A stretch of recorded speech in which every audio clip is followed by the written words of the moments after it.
Hello and welcome to our online chemistry class. यहाँ हम 11th class NCERT के first chapter some basics concept of chemistry के examples, problems और exercise को discuss कर रहे हैं। शुरू के दो वीडियो लेक्चर्स में हमने सभी एग्जांपल्स और प्रॉब्लम नंबर 1.3 तक डिस्कस कर लिया है। ये हमारा थर्ड वीडियो लेक्चर है। इस वीडियो लेक्चर में हम प्रॉब्लम नंबर 1.4 से डिस्कस करेंगे, जिसमें कि वह कहता है कि how many moles of methane are required to produce 22 gram CO2 gas after combustion. तो जैसा कि आप सामने ग्रीन बोर्ड पर लिखा हुआ देख सकते हैं कि इस प्रॉब्लम नंबर 1.4 में वह मीथेन का कंबस्टन कर रहा है और ये पूछना चाहता है कि 22 ग्राम CO2 कितने ग्राम मीथेन से हमको प्राप्त होगी। ठीक इसी तरीके का क्वेश्चन हमने 1.3 अपने वीडियो लेक्चर 2 में भी किया था। तो सबसे पहले यहाँ पर हमको मीथेन का कंबस्टन करना है। आप जानते हैं कि मीथेन का combustion in presence of air करते हैं और जितने नंबर ऑफ कार्बन होते हैं उतने ही नंबर ऑफ मोल CO2 के हमको प्राप्त होते हैं। इसी प्रकार जितने नंबर ऑफ एटम्स हाइड्रोजन के होते हैं उसके आधे हमको वाटर मॉलिक्यूल्स प्राप्त होते हैं। तो यहाँ पर ये एक जो हमने सामने रिएक्शन लिख रखी है मीथेन का कंबस्टन, इसमें एक कार्बन है तो एक CO2 मिल गया और 4 हाइड्रोजन है तो 2 जल के अणु हमको प्राप्त हो गए हैं। ऑक्सीजन को हमको यहाँ बैलेंस करना है। यदि हम राइट हैंड साइड में देखें तो यहाँ पर 4 ऑक्सीजन होंगे, 2 यहाँ पर और 2 यहाँ पर। ऑक्सीजन को बैलेंस करने के लिए यहाँ पर हमको 2 से मल्टीप्लाई करनी होगी। तो यहाँ पर आप सामने देख सकते हैं कि हमने मीथेन को यहाँ पर मोलिकुलर मास यहाँ पर ज्ञात किया है जो कि 16 होता है और CO2 का हमने मोलिकुलर मास ज्ञात किया है जो कि 44 ग्राम होता है। तो ये इक्वेशन ये बताती है कि यदि हम 16 ग्राम मीथेन को कंबस्टन करते हैं तो हमको 44 ग्राम CO2 मिलता है। आप इसके अपोजिट भी बोल सकते हैं, यदि हमको 44 ग्राम CO2 की आवश्यकता होती है तो हमें 16 ग्राम मीथेन का कंबस्टन करना होगा। यहाँ पर बहुत ही सिंपल सी कैलकुलेशन है। आप देख सकते हैं कि 44 ग्राम CO2 हमको 16 ग्राम मीथेन से मिलती है, तो 1 ग्राम CO2 हमको 16/44 ग्राम मीथेन से मिलेगी।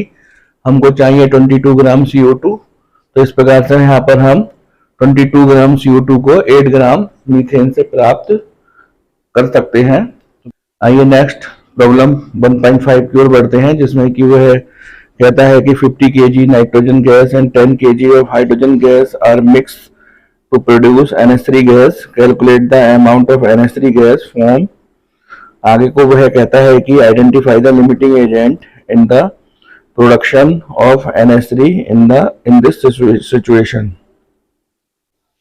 तो जैसा कि आप सामने देख सकते हैं कि नाइट्रोजन गैस और हाइड्रोजन गैस को आपस में कंबाइन करके वह अमोनिया गैस हैबर विधि या हैबर प्रोसेस के द्वारा बनाना चाहता है। इसमें नाइट्रोजन गैस को उसने 50 kg के इक्वल लिया है और हाइड्रोजन गैस को उसने 10 kg के इक्वल लिया है। तो यहाँ पर वह दो क्वेश्चन आपसे सॉल्व करवाना चाहता है। पहले तो वो है आपसे पूछना चाहता है कि इन दोनों अर्थात नाइट्रोजन और हाइड्रोजन में कौन लिमिटिंग एजेंट है, और फिर यह पूछना चाहता है कि कितने ग्राम या कितने किलोग्राम अमोनिया हमको प्राप्त होगी।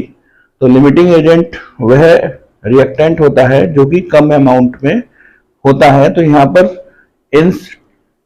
इनकी अमाउंट्स को हम नंबर ऑफ मोल्स में कन्वर्ट करके ये देखेंगे कि कौन सा reactant come number of moles में है। तो जैसा कि आप सामने इक्वेशन में देख रहे हैं कि नाइट्रोजन का 1 मोल और हाइड्रोजन के 3 मोल आपस में रिएक्शन करके अमोनिया के 2 मोल्स देते हैं। यहाँ पर जो नाइट्रोजन की अमाउंट है वह 50 kg है। इस 50 kg को हम नंबर ऑफ मोल्स में कन्वर्ट करेंगे और हाइड्रोजन की जो अमाउंट है वो 10 kg है, इसको भी हम नंबर ऑफ मोल्स में कन्वर्ट करेंगे। तो number of moles of nitrogen 50 kg को हमने 1000 से मल्टीप्लाई करके ग्राम में चेंज किया और इसके मॉलिक्यूलर मास से हमने इसको डिवाइड कर दिया। आप जानते हैं number of mole is equal to weight upon molecular mass. तो इस प्रकार से नाइट्रोजन के जो नंबर ऑफ मोल्स मिले 1.786 10³ मोल्स हमारे पास नाइट्रोजन के हैं। इसी प्रकार से हमने हाइड्रोजन के 10 किलोग्राम को नंबर ऑफ मोल्स में कन्वर्ट किया। तो हमने पहले 10 किलोग्राम को 1000 से मल्टीप्लाई करके ग्राम में चेंज किया और इसके मॉलिक्यूलर मास से हमने इसको डिवाइड कर दिया तो हमारे पास number of moles hydrogen 4.96 10⁻³ moles हैं। तो सबसे पहले हमें यहाँ पर लिमिटिंग एजेंट को पता लगाना है। लिमिटिंग एजेंट वह एजेंट होता है जो कि कम अमाउंट में होता है, अर्थात अगर दो रिएक्टेंट आपस में रिएक्शन कर रहे हैं और जो कम अमाउंट में नंबर ऑफ मोल है वह लिमिटिंग एजेंट होता है। तो यहाँ पर अगर हम इक्वेशन को देखते हैं तो इक्वेशन हमसे कहती है कि 1 मोल नाइट्रोजन और 3 मोल हाइड्रोजन आपस में रिएक्शन करके 2 मोल अमोनिया देते हैं। यदि यहाँ पर नाइट्रोजन के हमारे पास इतने मोल हैं तो इसके ट्रिपल यदि हम कर देते हैं तो वह कितने मोल्स के बराबर होंगे, तो वही यहाँ पर किया है। 3 moles of hydrogen is equal to 3 into number of moles of nitrogen. Nitrogen का नंबर ऑफ मोल्स 1.786 10⁻³ है, जो कि 5.186 10⁻³ मोल्स के इक्वल आता है। ये हमको बताता है कि यदि इतने मोल्स नाइट्रोजन के हैं तो इतने मोल्स हाइड्रोजन की हमको आवश्यकता होगी, लेकिन हमारे पास जो नंबर ऑफ मोल्स हाइड्रोजन है वह है 4.96 10⁻³ मोल्स।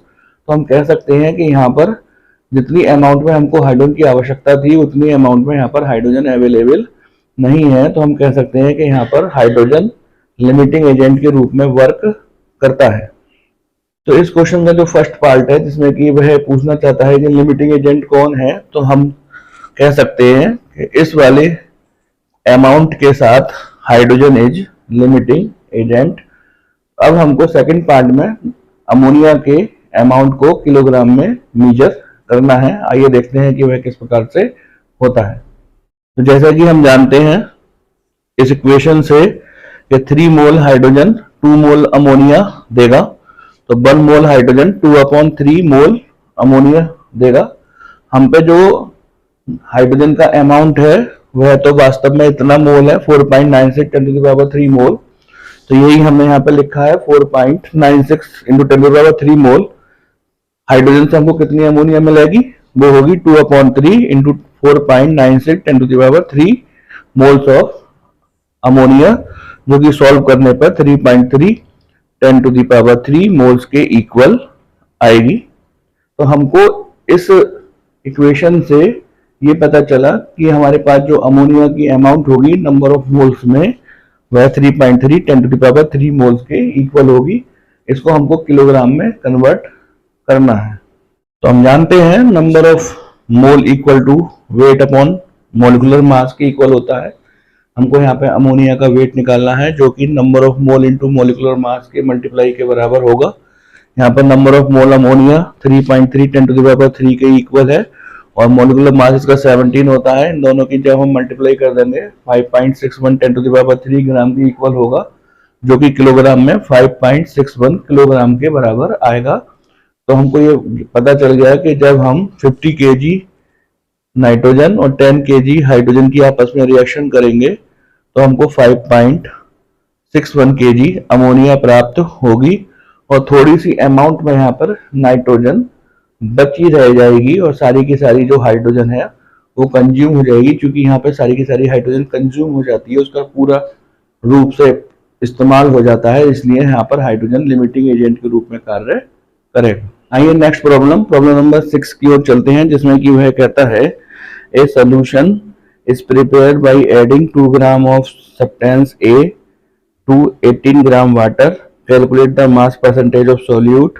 तो ये एक बहुत ही सिंपल सा क्वेश्चन है। अगर आप इस क्वेश्चन में देखें तो ये कहता है कोई सॉल्यूट ए है जिसका कि 2 ग्राम है, उसको हमने किसी सॉल्वेंट के 18 ग्राम में डिसॉल्व कर दिया। तो मास वाई परसेंटेज हमको पता लगाना है। आप जानते हैं सॉल्यूट और सॉल्वेंट मिलकर के सॉल्यूशन बनाते हैं, तो यहाँ पर हमने सॉल्यूशन के वेट को निकाल लिया।